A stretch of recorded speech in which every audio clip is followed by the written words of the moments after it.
Bike रे आसिले महिला बेकरू सुना चेन नहीं चंपट मारिले। घर आगरू महिला बेकरू सुना चेन नहीं चंपट मारिले लुटेरा।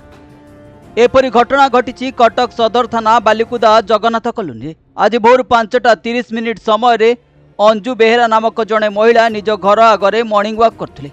एही समय 3 जन युवक एक बाइक रे आसी मारणास्त्र देखाई भयभीत करथिले।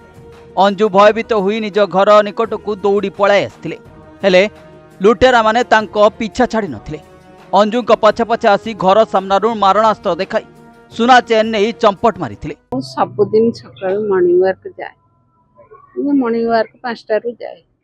आज फेरुथिली, फेरिबा समय रे मो पछुरु 3 जन आसिले घर द्वार मरे। मु घर को आसिले उठुची, 3 जन आसिले, जने गाड़ी रे रहिला, आउ 2 जन मुहरे बांधिचंती। मो पाखु आसिले, आसिके 2 जन जा 2 पटरे 2टा खंडा उठेले मो ऊपर। खंडा देखिए मु डरी गेली। से मो पाटरू गोटे बाहरी बोला आ मु सेमती पाटी चिल्लाउची, जेते जोरे मो माने पाटी मु सेते जोरे पाटी करची। ता भीतर मो चेन छिंडेइले, छिंडेला रे मु से चेन बेल मारी बसली। से खंडे छिंडेइकिरी नेगे आउ रही गेला ए हाथ रे खंडे। टिके भल करी देखंतु एई दृश्यटाकू। पूरा घटना रास्ता लागिथिबा सीसीटीवी फुटेज रे कैद होईची।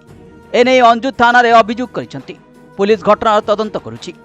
कटकरू सिद्धेश्वर रावलଙ୍କ रिपोर्ट, प्रतिदिन टीवी।